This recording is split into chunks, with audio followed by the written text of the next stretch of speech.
24 horas con Belén Merizalde. Festejos empezaron ya a partir de las 19 horas y se trasladaron hacia la tradicional pileta en la Universidad Central, y para ello nosotros vamos a hacer contacto con nuestra compañera Brigitte Mancheno, que está junto a los hinchas para saber cuál es el ambiente. Hola, Brigitte. Así es, buenas noches, Belén, amigos y amigas televidentes. Sin importar la hora y sin importar el clima, cientos de hinchas precisamente se han convocado en los exteriores de la Universidad Central, y es que justamente nosotros hemos seguido de cerca cómo se ha desarrollado este encuentro y ya pueden ver la algarabía. Escuchemos un ratito de su barra.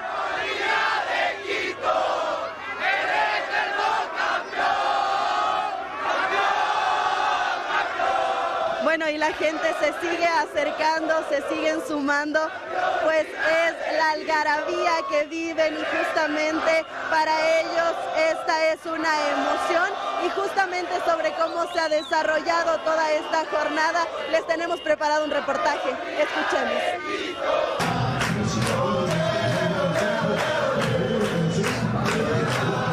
Así se vivió el emocionante partido de Independiente del Valle y Liga de Quito. Con emoción, nervios y gran expectativa, los hinchas vibraron con cada momento de este encuentro, que terminó en penales,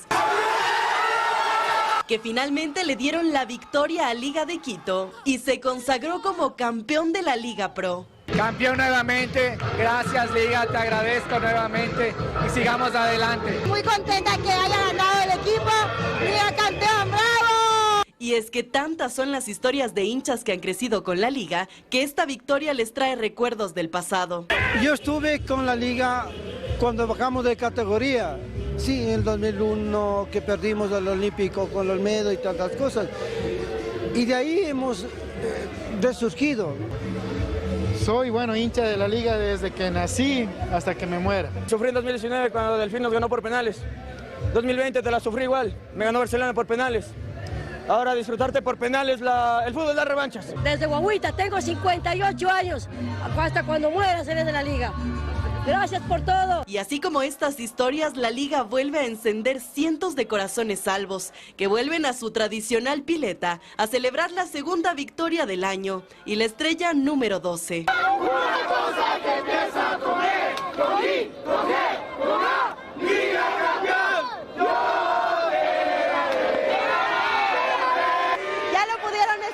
Estos son algunos de los sentidos testimonios de los hinchas de Liga Deportiva Universitaria que precisamente celebran esta victoria, y por supuesto nos sumamos a esta felicitación. Es lo que les contamos a esta hora de la noche. Ustedes continúan con más en estudios. Buenas noches. Gracias, Brigitte. Así es, una felicitación para todos los hinchas de Liga. Vamos a continuar con otras noticias. Una orden de localización e inmovilización al ex vicepresidente Jorge Glass fue emitida por la Fiscalía General del Estado. La Embajada de México en Ecuador confirmó que Glass es su huésped hasta analizar si le darán asilo político o no. La tarde de este sábado, la Fiscalía dispuso al comandante general de policía César Zapata la localización, inmovilización y traslado del ex vicepresidente Jorge Glass para dar cumplimiento con varias diligencias investigativas. En el documento, la Fiscalía pide que no se usen esposas al momento de la captura. Mientras tanto, a este proceso investigativo se lo denomina de carácter reservado. Tras el pronunciamiento de la Cancillería ecuatoriana exhortando a las autoridades mexicanas a invitar al ex vicepresidente a colaborar con la justicia, la Embajada mexicana emitió un comunicado en el que afirman que este domingo Glass se presentó en sus instalaciones, expresando temor por su seguridad y libertad personal. Y es que por ello, según afirman, se permitió el acceso de Glass en calidad de huésped. Sin embargo, afirman que la solicitud de asilo político presentada por Glass será analizada. Así también mencionan en este documento que la Embajada de México en Ecuador está en su mejor disposición de mantener el diálogo y colaborar con las autoridades ecuatorianas para así obtener toda la información que necesitan sobre la situación del ex vicepresidente. Mientras tanto, así es como luce la embajada ubicada al norte de Quito, con resguardo policial. $450.000, joyas, computadoras, departamentos y hasta mujeres es lo que ofrecían Norero y sus abogados para comprar jueces en todo el país. En la siguiente nota les contamos el resumen de esta maratónica audiencia que tardó más de 20 horas. Considerado como el golpe más fuerte al narcotráfico y la corrupción en Ecuador, así lo anunció la fiscal general del Estado, Diana Salazar, minutos después de concluir el operativo denominado Metástasis, que se llevó a cabo en las provincias de Santo Domingo de los Áchilas, Pichincha, Chimborazo, Cotopaxi, Guayas y Manabí, con la intervención de 900 efectivos policiales, fiscales y peritos de criminalística. Uno a uno fueron allanados los inmuebles, oficinas, despachos de funcionarios, jueces, fiscales, entre ellos la vivienda del presidente del Consejo de la Judicatura, Wilman Terán, y del general en servicio pasivo, Pablo Ramírez, quien fue director del SNAI y de la Policía Antinarcóticos. Y es que de los 38 involucrados en este caso, quienes tenían boleta de captura, 31 fueron detenidos y trasladados a unidad de flagrancia. Ya posterior fueron llevados a la Corte Nacional de Justicia, al norte de Quito, ahí para formular sus cargos. En medio de ello, la fiscal general, en la presentación de su acusación en contra de cada uno de los imputados, señaló que este proceso desenmascara una trama de corrupción que se desprende del asesinato del narcotraficante Leandro Norero, el mismo que falleció en la cárcel de Latacún en octubre del año 2022, pues a través de su celular se conoció el aparataje que se había estructurado para su beneficio. Sobre Wilman Terán, por ejemplo, presidente del Consejo de la Judicatura, la fiscal aclaró que su participación en el entramado fue mientras se desempeñaba como juez de la Corte Nacional de Justicia, que es él, aseguró, quien habría formado parte de la esfera de planificación que el grupo desarrolló para comprar votos en la Corte a favor del hermano de Norero, frente a un eventual habeas corpus. Aquí se mencionó además a Alex Palacios. Según la fiscal, él era su funcionario de confianza. Palacios trabajaba como subcoordinador jurídico de la Corte Nacional en ese entonces y actualmente se desempeñaba como director provincial de la Judicatura. Su rol era asesorar a Paul Angulo Bravo, alias Estimado, específicamente en cómo comprar la decisión de los jueces, lo que habría incluido resolver la apelación del hermano de Leandro Norero. Pero Angulo no solo era el encargado de los sobornos de los tribunales, también planificaba delitos en contra de la eficiencia de la administración pública, atentados a periodistas y a la propia fiscal. Eso además que la fiscal afirmó que los abogados usaban el GAT de Manta en coordinación con el hoy fallecido alcalde Agustín Indriago, con el fin de perpetrar delitos en contra de la administración pública y eficiencia del Estado. De esta forma, los sobornos para favorecer a Norero y su familia alcanzaron a jueces y fiscales de Santo Domingo, Guayas y San Borondón, pero los beneficios cada vez continuaban. Incluso se aseguró que gracias a guías penitenciarios, policías e incluso el propio director del SNAI de la época, Pablo Ramírez, él y su familia habrían gozado de una estancia privilegiada en los centros de privación de libertad. De ahí que la fiscal solicitó como medida cautelar la prisión preventiva para 30 procesados, pues dijo que las medidas sustitutivas serían insuficientes para garantizar su comparecencia en el proceso, ya que esta estructura manejaba a su antojo la justicia. La fiscal general indicó que existen más de 14.000 fojas de los mensajes encontrados en los teléfonos celulares para sustentar. Ahí incluso se lee la planificación para el asesinato del abogado Harrison Salcedo por haber insultado a la madre de Norero, o el seguimiento que se le hacía a Fernando Villavicencio. Fueron más de 20 horas de audiencia y finalmente el juez Felipe Córdoba resolvió que 16 de los 31 procesados recibirán prisión preventiva en la cárcel 4 de Quito, entre ellos el presidente de la Judicatura, Wilman Terán, mientras que para los demás detenidos, listado en el que está el ex general de la policía, Pablo Ramírez, se les dictó medidas sustitutivas. Efectivamente, en la cárcel 4 de Quito deberá cumplir prisión preventiva el presidente del Consejo de la Judicatura y ex juez nacional, Wilman Terán. A este centro de reclusión fue trasladado la noche del viernes junto a otros 15 procesados, luego de concluida la audiencia de formulación de cargos. Con dignidad. Ese fue el grito del presidente del Consejo de la Judicatura, Wilman Terán, minutos antes de subir al vehículo que se prestaba a trasladarlo desde la Corte Nacional de Justicia hasta la cárcel 4, al norte de Quito. Y es que tras la decisión del juez Felipe Córdoba, Terán junto a otros 15 procesados fueron llevados hasta ese centro carcelario, decisión que provocó reacciones en la defensa de los detenidos. No hay un solo elemento en donde el doctor Terán haya conversado con alguien de la organización. No hay un solo elemento en donde el doctor Terán haya pedido o haya solicitado favores de tipo económico, de tipo personal, de tipo material. En estos 90 días vamos a aclarar que él no tiene ninguna participación, porque el único hecho que él en su momento cuando fue juez fue despachar una acción de protección y como juez constitucional tenía que hacerlo. No obstante, antes de llegar hasta la cárcel 4, los detenidos fueron llevados hasta flagrancia para realizarles los respectivos exámenes médicos. En horas de la madrugada de este sábado, pudimos captar estas imágenes donde en la parte superior de la entidad se observaba al presidente de la Judicatura. Desde su defensa se habría presentado un recurso para que Terán recupere su libertad. El recurso de habeas corpus y espero que se haga un sorteo lícito.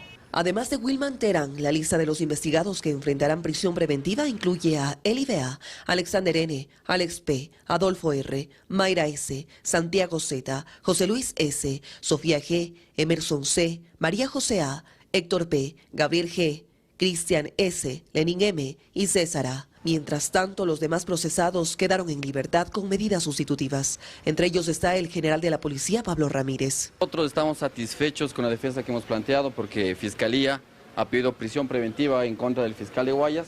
Sin embargo, nosotros en la audiencia hemos desvanecido y hemos demostrado que no existen indicios para poder determinar que él es cooperador de una organización criminal. Ya alrededor de las 4 de la madrugada de este sábado, los detenidos llegaron hasta la cárcel número 4. Pese a las pruebas presentadas por la Fiscalía, no se concedió algunos pedidos, como el de incautación de bienes de los involucrados o la prohibición de enajenar activos, al considerar que no estaban lo suficientemente identificados. El Pleno del Consejo de la Judicatura tiene en sus manos la decisión de suspender o no el concurso de jueces para la Corte Nacional de Justicia. A través de este comunicado, la Dirección General detalló que el 14 de diciembre dispuso a la Dirección de Talento Humano la interrupción de todos los aspectos logísticos que son parte del desarrollo del concurso. Además, aseguró que el 15 de diciembre remitió el informe al Pleno para que se pronuncie sobre si se suspende o se anula el proceso. En las últimas horas, la defensa del presidente del Consejo de la Judicatura, Wilman Terán, informó que presentará un recurso de habeas corpus con el que busca su libertad. Esto mientras la Fiscalía pide a la ciudadanía que esté vigilante del caso Metástasis. Además de sus abogados, fue el propio presidente de la Judicatura, Wilman Terán, quien mediante redes sociales dio a conocer que desde este viernes han presentado en la Corte Nacional de Justicia una acción constitucional de habeas corpus como garantía jurisdiccional constitucional con la que se buscaría su libertad. Pero hay inconvenientes. Se pretendió presentar el recurso de habeas corpus para obtener la libertad de Wilman Gabriel Terán Carrillo. No lo recibieron.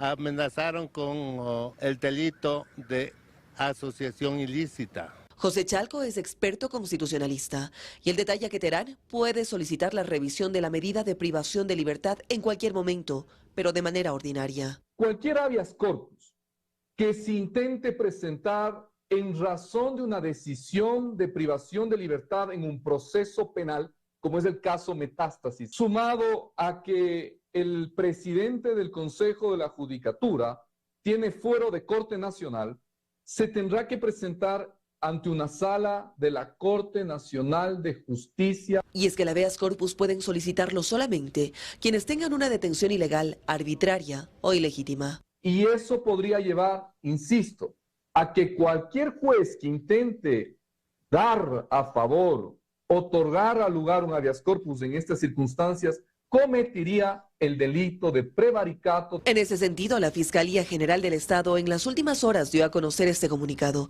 en el que hace un llamado a la ciudadanía a estar atenta ante los intentos de ciertos procesados en el caso Metástasis, de evitar cumplir con la decisión dictada por el juez respectivo. Además, aclara que estará atenta ante posibles delitos de acción pública determinados en el COIP como prevaricato, fraude procesal, cohecho, tráfico de influencias y otros que puedan replicarse en el sistema judicial, tal como ha sido el modus operandi de los ahora procesados en el caso Metástasis. Hasta el cierre de este reportaje no hay detalles sobre si la justicia receptó el habeas corpus. Eso además que aún se analiza si el magistrado tomará o no vacaciones con el fin de mantener su cargo dentro del Consejo de la Judicatura.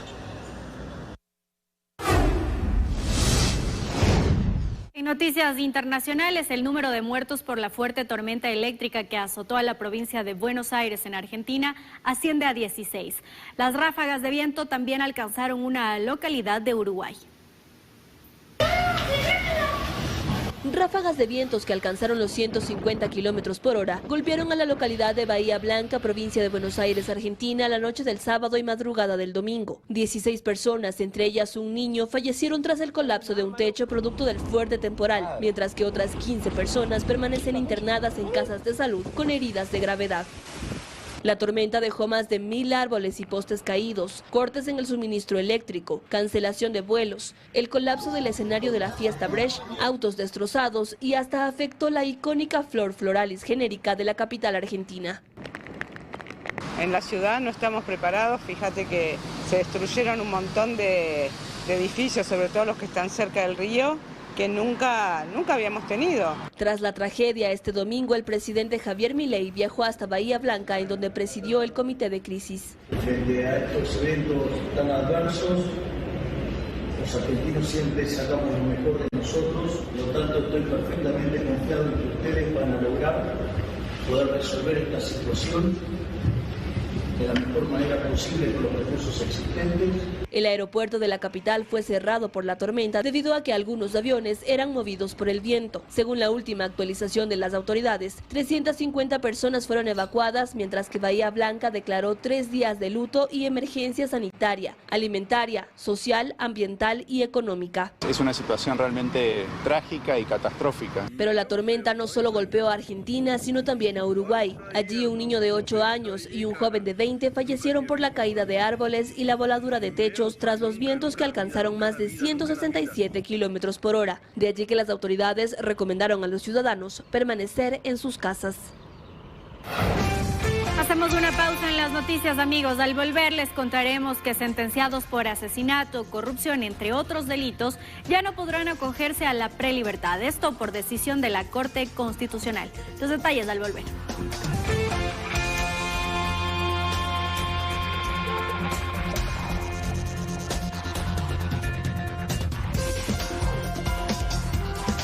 (22:22). Hasta el momento se desconoce el paradero del cónsul honorario de Reino Unido, Colin Armstrong, secuestrado dentro de su hacienda en la provincia de Los Ríos. Tras este hecho, la mujer que lo acompañaba apareció con explosivos en su cuerpo en una urbanización de San Borondón. Es el momento en que un agente del Grupo de Intervención y Rescate de la Policía Nacional retiraba el chaleco con explosivos colocado en el cuerpo de la señalada como pareja del cónsul secuestrado. Son imágenes del interior de la urbanización en la vía San Borondón, hasta donde llegó la mujer a retirar el efectivo solicitado por la estructura delictiva que está detrás del secuestro. El conjunto habitacional fue rodeado por la fuerza pública, efectivos del GIRI y de la UNACE. Horas antes, aproximadamente a las 6 de la mañana de este sábado 16 de diciembre, agentes de la policía hallaron el vehículo del cónsul honorario de Reino Unido en Ecuador, Colin Armstrong. El vehículo estaba en el sector de Tres Marías, vía Bernace, en el cantón Salitre, provincia del Guayas. El automóvil tenía daños en la carrocería producto del golpe al salir huyendo por la parte de atrás de la hacienda, pues la banda delictiva se fue encima de esta puerta. El reporte policial señala que a las 2:50 de la madrugada del sábado, una docena de sujetos con chompas similares a los que utilizan los agentes policiales llegaron a la hacienda del empresario ubicada en el cantón Baba, provincia de Los Ríos. Secuestraron al cónsul de 78 años mientras descansaba en compañía de su pareja Catherine Santos, una mujer de nacionalidad colombiana. La agrupación delictiva hizo transbordo en la carretera, dejaron el auto del cónsul y se lo llevaron.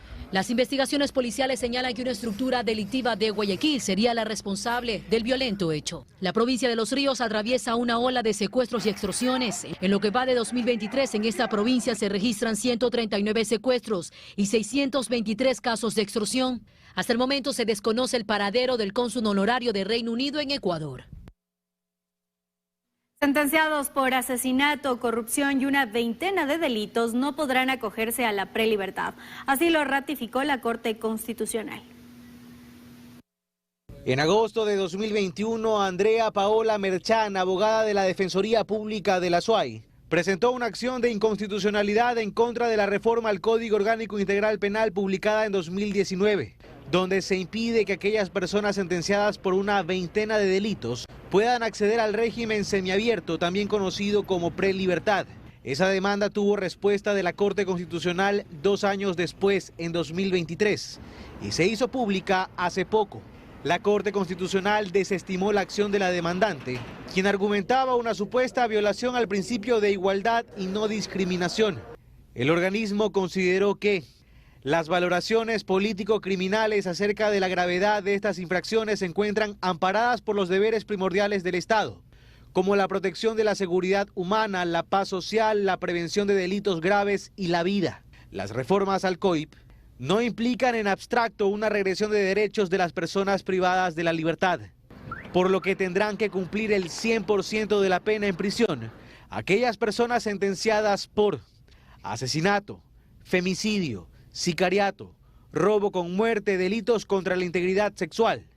También concusión, cohecho, peculado, enriquecimiento ilícito, lavado de activos, tráfico de drogas, delincuencia organizada, obstrucción de la justicia, terrorismo, entre otros. La decisión tuvo el respaldo de la mayoría de los jueces de la Corte Constitucional. Solo el magistrado Joel Escudero salvó su voto. El organismo, se sabe, dicta jurisprudencia a través de sus sentencias, por lo que esta reforma al Código Orgánico Integral Penal ha quedado ratificada tras 4 años desde su publicación. Producto de las intensas precipitaciones registradas esta madrugada en la zona alta en la provincia de Napo, el río Márquez se desbordó y provocó un socavón en la vía Chaco-Reventador que dejó incomunicados a las provincias de Orellana, Sucumbíos y parte de Napo con Pichincha. Conozca qué vías alternas puede tomar. Lamentablemente se fue la vía. Las intensas lluvias registradas en la zona del Cantón Chaco la madrugada de este domingo provocó el incremento del caudal del río Márquez, destruyendo por completo una parte de la vía alterna en sus 2 accesos en el sector de San Luis, donde se registró un socavamiento, restringiendo por completo la circulación vehicular.